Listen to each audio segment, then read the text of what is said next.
আর্জেন্টিনার খেলোয়াড় তোর প্রিয় হলো কেমনে বেঈমান?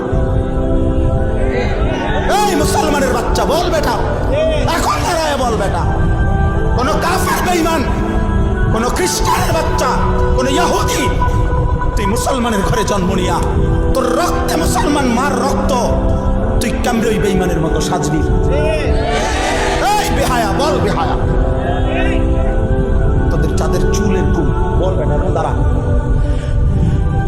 ওই বেঈমান তোর পছন্দ হলো কেন? তোর রক্ত ইসলাম নাই বেটা, তোর মা মুসলমান না, তোর বাপ মুসলমান না বেটা, তোর দাদা দাদি মুসলমান না, ওরা সব বোকা, তুই চালাক হয়ে গেছ বেটা,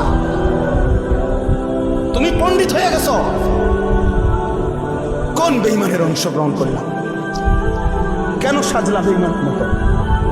তোমার নবী নাই, তোমার রাসূল নাই, তোমার আল্লাহ নাই, তোমার নবী সাল্লাল্লাহু আলাইহি সাল্লাম চুল রাখে নাই?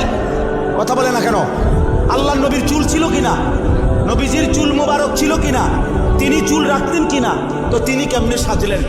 এটা আমার পছন্দ হয় না কেন? নবীর সাহাবী সোয়া লাখের চাইতে বেশি সাহাবী, লক্ষের চাইতে, ওনাদের চুল ছিল না মাথায়? তো ওনাদের চুল কেমন ছিল তার কোনো বর্ণনা নাই কিতাবে? তো তুমি দেখো না এটা? তোমার ধর্মকে তুমি এত বড় বেইজ্জতি করলা কেন?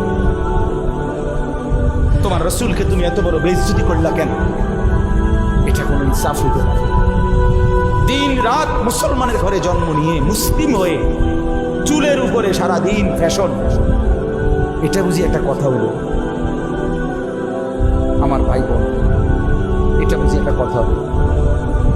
তোমারে বুঝি আল্লাহ বানাইছে শুধু সারাক্ষণ চুল এটার ফ্যাশন করবা, বিভিন্ন মডেলে চুল কাটবা, এই নিয়ে ব্যস্ত থাকবে? এত ফালতু কাজে আল্লাহ মুসলমানকে বানাইছে?